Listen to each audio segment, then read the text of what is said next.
Hey folks, this is Ben Yesel. How's it going? Um, I know I haven't done a well. Anyway, how can I put this? I've been thinking a bit about martial arts, but more especially Eastern thought, regarding a lot of different subjects tonight, and a lot of things just kind of seem to blend together in my mind when it comes to things like Buddhism and martial arts in a way, and some of the stuff I talked about with folks from Asia. Um,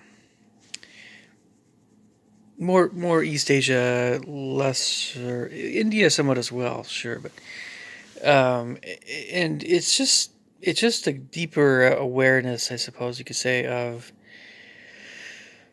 um, martial arts as they used to be in Asia, and some of the uh, well, let's just get into this here, and I don't know how accurate my thoughts are going to be with regard to what was actually thought or practiced in Asia regarding connections between Buddhism and martial arts and other subjects that a lot of people are talking about or looking into, like, meditation and um, I don't know, a lot of mental abilities and that sort of thing. But okay, so here we go. So I've done a little bit of martial arts. I should probably do it again. Uh, I'm gonna start this with martial arts because it's a good place to start. the The biggest thing I want to mention in this video, and one of the biggest misconceptions I think regarding how advanced someone is in martial arts, in a way, right? I can't emphasize this enough. In a way, one of the biggest misconceptions has to do with your actual how dangerous you are as a fighter, how actually dangerous you are, as opposed to how much you know. And when I say your knowledge or how much you know, I'm definitely talking about all kinds of knowledge that can be associated with martial arts. So it's spiritual knowledge, it's emotional knowledge, physical knowledge, all the and then yeah, I mean knowledge of the body and diet and exercise and all kinds of stuff. Um, you know, I don't know. You get way into Eastern medicine and yin yang stuff and all that stuff, diets and everything. And then knowledge. It's a very comprehensive sort of knowledge, um, in life balance and things. So there are the masters that are uh, much more dangerous. They know their martial arts. Usually, it's plural nowadays. It's multi. Bruce Lee changed everything, right? Regarding uh, effectiveness of different styles of fighting and combining everything and just whatever works, whatever works better, all that stuff. So is it how dangerous you are versus how much you know, that knowledge that can apply to martial arts and fighting, but just your overall health and longevity and a lot of things having to do with the body and things. So this video might be kind of long. I just let you know. Um, I'm not promising that what I'm going to say is something that you guys aren't aware of, but again, I can't emphasize enough this first point, though, that I'm trying to make, that there definitely is a difference between how dangerous someone is as a fighter and how much they know. Because, as we know, when you get to be really old, you can't move like you used to move, and you don't have as much power as you used to have. You can have some old guys that are really fast and strong and tough, sure, but against a 20-year-old that is extremely highly trained by that point,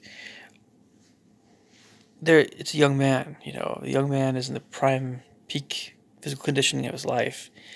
He'll probably fare better take two people. You get the idea, right? Yeah. Okay. So, but that's different again than somebody who's much older and wiser, and still maybe extremely formidable as a fighter. You still have some old guys that can beat up young guys, no problem, sure. But the old guy is going to have a heck of a lot more knowledge about all kinds of stuff. Okay, so this right here is the main issue. It's the main issue with all the debates, and it's the issue. It is the issue that is people can't understand and see clearly regarding the MMA stuff, UFC stuff, Bruce Lee versus Michael J. White, and on and on and on and on. Who's the best fighter? Belts.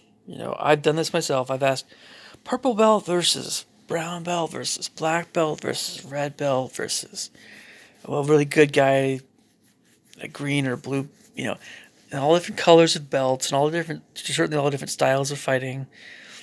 And there's something to that because some styles of fighting can be more effective. Depends on the martial artist. It just depends. Big guys with really big bones those bones are in great shape and they know how to fight, they're gonna be more dangerous. Weight classes people are just your doctor. See your doctor. Your doctor has to, because your doctor knows about the body. Your doctor is going to say, maybe don't do that right now. Your bones need, your doctor will look at stuff, and you can get injured. And those injuries hurt. What's your pain threshold? Winning a fight sometimes comes down to pain threshold. How much pain can you handle? A lot of people don't realize this stuff. So, okay. I can't have this. This is a huge point, and if people understood that there's a big difference between how dangerous someone is, and that's why there's weight classes, as Michael J. White's talked about. There's weight classes. Lyle Alzado was on steroids. We know why. I think we've forgiven him. It's okay. A lot of people did steroids. A lot of people still do things like that, and different. That's a whole other can of worms, right? But Lyle was pretty intimidating. He went up against Muhammad Ali, the best boxer in the world at the time, and probably the toughest guys around. And they had a great boxing match, and Lyle was up to it. But Lyle was immense. He was bench pressing 500 pounds. Someone that physically powerful, you don't want to fight with unless you are of a similar strength and conditioning. No, a little guy that is quick, okay, but once the little guy gets hit, it comes down to conditioning, and it's probably not going to be good. So everyone asks the question: Bruce Lee versus some big boy like Muhammad Ali, Lyle Alzado. Okay, so what I was saying with the knowledge versus how dangerous someone is, that's not quite the same question or thing, train of thought as, will the little guy who's really fast beat the big guy who's really big and strong? Maybe not quite as fast, but pretty physically fast. It comes down to conditioning and pain threshold. Because if you can handle some really serious blows, and your bones are rock hard, like Bruce Lee punished his bones. Did he punish all of his bones? Were his bones and his legs as strong as those people who have punished them via kicking those trees and kicking like hard stuff all the time, like in Muay Thai? At least I know his fists were pretty stinking hard. And his arms, his elbows and things. Legs, I'm sure, were pretty tough. But the conditioning, to be able to fight for a long, long time without tiring, and pain threshold. And I think Bruce Lee could handle a fair bit of pain. And if he could handle greater pain than Muhammad Ali or whoever else, like Lyle or whatever, we know that Bruce Lee would have the edge. The speed thing is part of it. If you land blows, technique and that sort of thing, more. But it's also a question of how much pain the other guy can take and how conditioned they are. Okay, hopefully that helps a lot of folks think about that, imaginary fight a bit better, a bit more accurately. So you have to know what Bruce, and there's different times, which is different folks were in different levels of conditioning, but Bruce Lee was extremely fit and conditioned, extremely fit. So, against someone like Lyle Alzado, Bruce Lee would fare pretty well because Lyle was in really good shape, sure, but Muhammad was leaner. So Muhammad Ali, in a way, might have the edge over Lyle, but that was an exhibition match, and they were both pretty powerful. Yeah, whatever. It was Lyle was not. He was a professional football player, not boxer. But he was good. He's a good boxer. Oh yeah, but not. Ali was definitely the professional boxer. That's how I see it. Now Lyle could be more physically dangerous and better conditioned than I sometimes realized, but I think, it's also like, when are we talking about? There's different, Muhammad Ali was in such extraordinary physical conditioning anyway. He was on more of a par with Bruce Lee, as far as I can tell. But Bruce Lee, it's hard to imagine him being more physically fit than he was in his prime.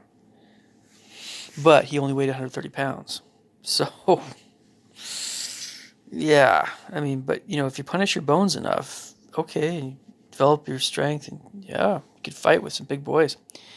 So Mike Tyson is also right. Okay, so that's not all I want to talk about.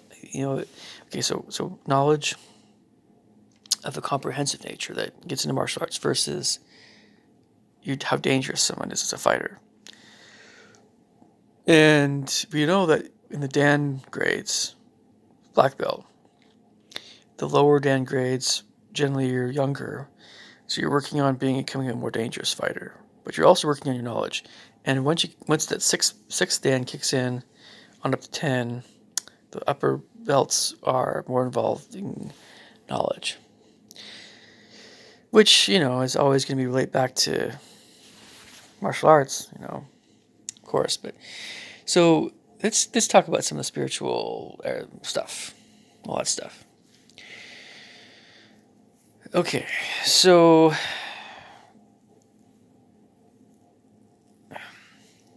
because this is more, it's true that when a person, what you want to develop, I would think, whether you're doing martial arts or you're just trying to improve your health or whatever, it's connected with Eastern thought.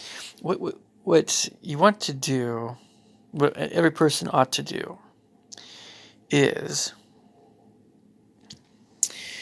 start with diet. I've had all kinds of diet videos on my channel. I like making them, but there's also, I feel like there's a need to share what is working well with me and what helps me feel better. I mean, there's a need. There's a need for accurate, good information on health, and even if it comes from an amateur like myself regarding health, because I'm not a doctor. No. I'm a musician. I'm a professional musician, composer, that sort of thing.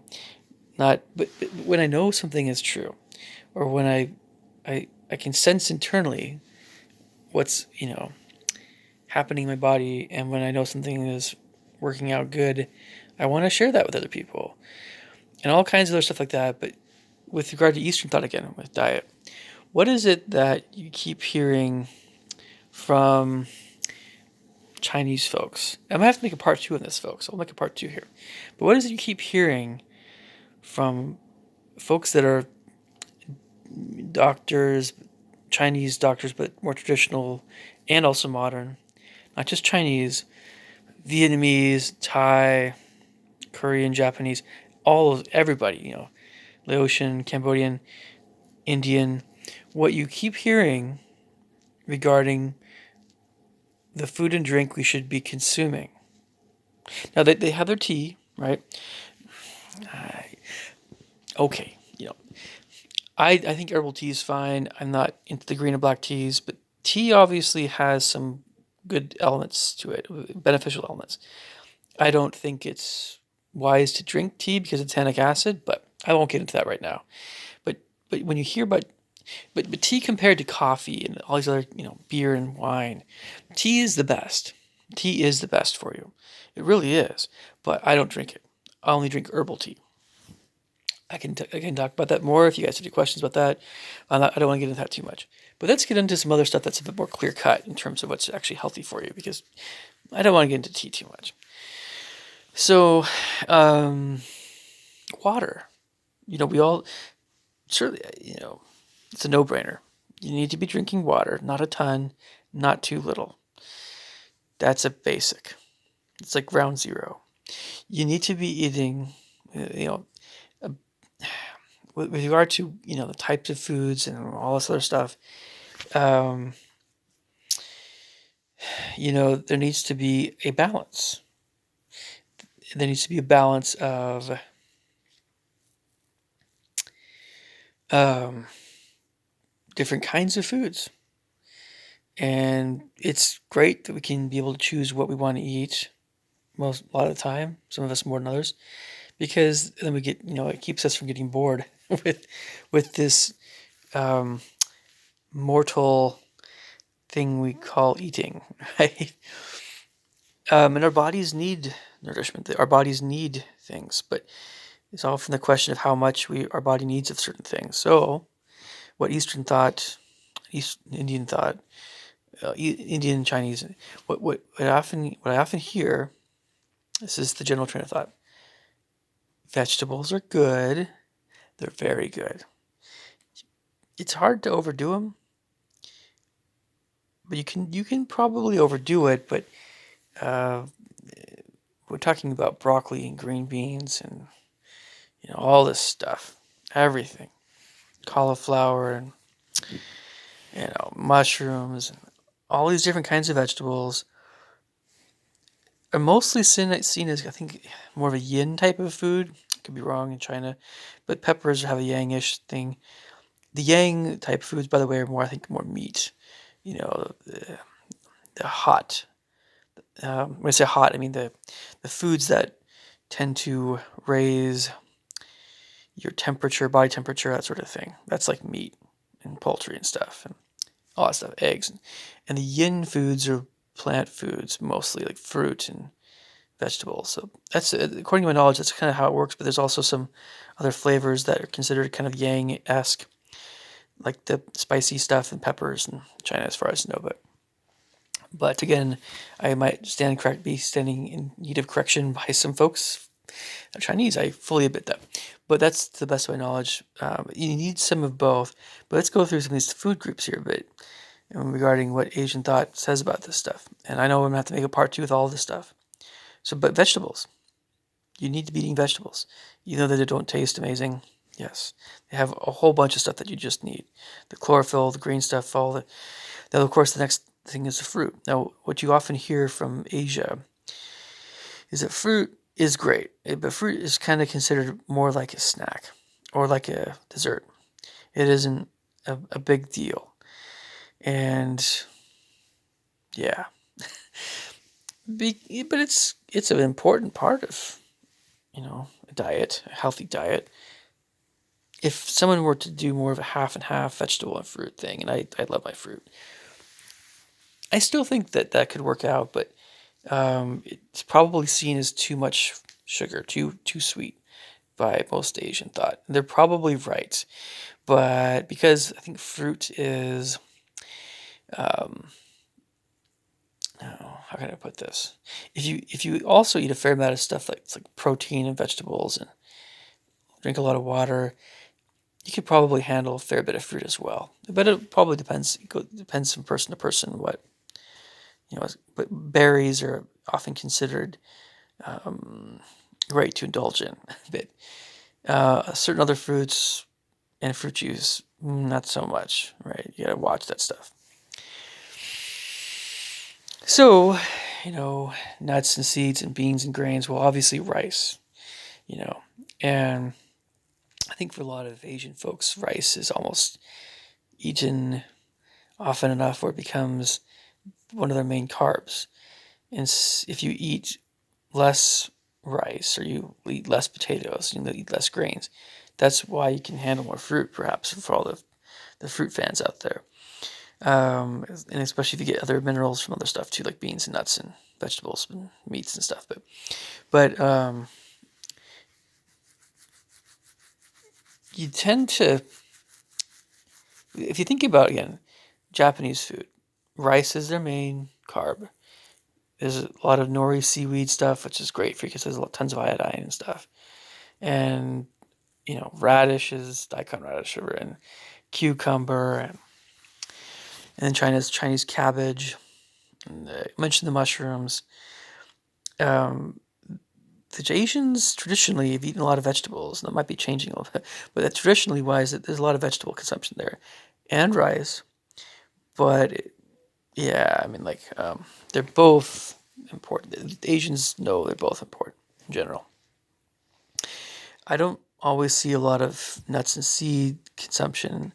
Perhaps it's also seen kind of like fruit as being more of a snack kind of thing. But regarding beans, I often think that Mexicans and many other countries, but beans are often associated with Mexico, and yeah, sure. But the Asians eat, like Indians eat lentils, and chickpeas are more in the Middle East, I suppose. But you have adzuki beans over in Eastern Asia, mung beans somewhat. I mean, they eat beans. It's also Vietnam too, bean sprouts especially. But maybe it doesn't have quite the prominence that beans have in Mexico and thereabouts. And depends also. I don't know. It's like a beans and rice thing. I think go together, I suppose. But um, yeah, they're basically there. It's easy to go over. It's easy to overlook them. But these are all plant foods again. Um, so maybe I'm getting too much into the subject. I need to move on here a little bit. But um, you don't really see a ton of meat consumption or poultry. Seafood, somewhat, of course, in Japan. All that stuff was eaten, but in lower amounts, especially Shaolin monks didn't have any of that stuff. It's all, I think it's mostly like soy beans or tofu or something, and very plant-based. And you see in traditional Asian cultures a lot more plant foods, especially vegetables and mushrooms and rice eaten, and less of the meaty stuff. And you'll still see meat consumption. And I know that things are changing in modern times. Like it's all over the place in Asia. It's an Americanization thing that I'm not. Most people don't. Most people know that it's not a good move, but beef is tasty, So and filling, and we like how it, fills up our bellies and makes our muscles stronger. But there's a limit to it. Which is, again, this whole thing is talking about this whole thing. You know, this has this meat consumption thing has there's a knowledge element to what a lot of folks that are older, that are very advanced, you know sensei folks, leaders of martial arts schools and older gentlemen in Asia, that sort of thing. This is one of the things they know about meat and poultry and eggs, is it makes you, help you make, it helps, it's fuel food, it's fuel for your muscles. But it's in excessive amounts, it's not healthy. And bodybuilders that eat a ton of that stuff, sure, they're healthy for a while, but what happens when they get old? How long do they live? And this is also one of the big debates between everybody and the extreme vegans that are eating. You shouldn't eliminate animal foods, in my opinion. Only for, I think, stretches of time where it can help you, but uh, you need a little bit of that stuff, at least some. But it's all this stuff. It always touches on other subjects. It's hard to stay on the same subject, which is we'll have to make a part two here. But this knowledge that there was knowledge. There was a book about I think Shaolin monks or martial arts. I read about abstain from beef and pork and stuff. It's not because it's going to kill you. It's not like drugs, but it has things about it that do not sustain life in terms of longevity, in terms of even it's just there's a limit, right? There's a limit to which anyone should be eating that stuff. Bruce Lee probably understood this. You didn't see Bruce Lee only eating that stuff.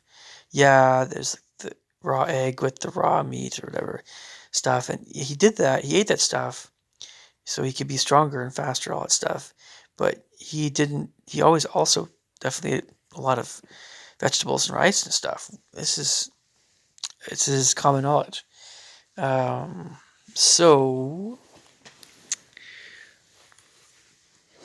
the again from Eastern thought about this whole thing is eat your vegetables and have some meat, but don't have as much as you are sometimes inclined to want to have. That's basically funny, right? Okay, but eat your vegetables, right? So other stuff that all this knowledge stuff. So meditation can help a person, but in my opinion, it depends on the type of meditation. It's really interesting when someone's meditating because and I should get into this more, but there are thoughts that just pop through our head all the time. So I think it is a noteworthy, admirable goal to calm the mind.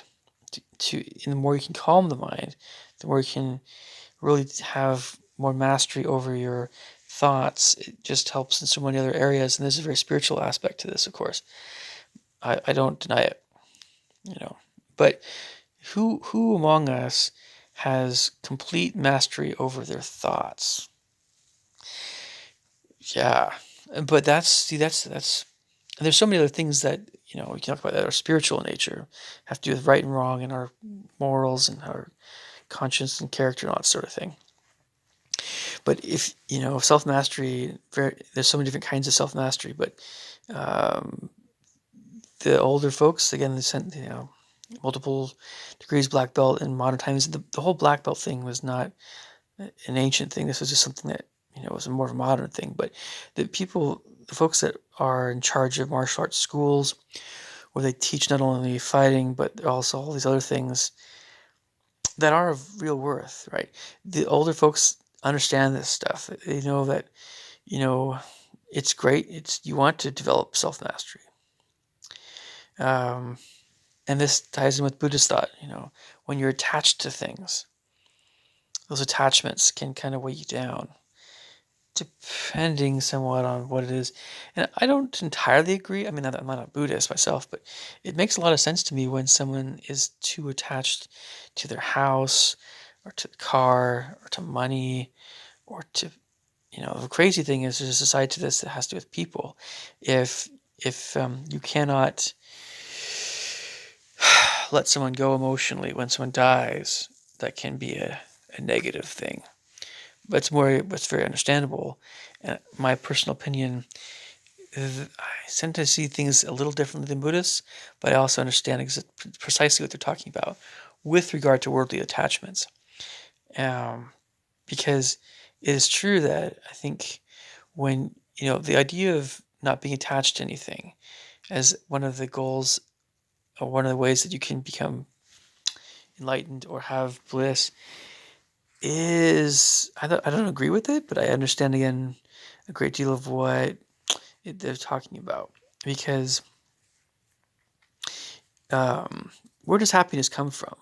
It comes, in my opinion, from righteous character and um, yeah, that's the most important thing. But upright character, goodly character, and so that's where commandments come in. But there's more to it than that, and as you gain intelligence and you strengthen your relationships, that adds to your happiness. And there are other things out after that, but those are some of the big other ones outside of character. Okay, I'm gonna make a part 2 in this. You guys take care. Talk to you soon. Thanks.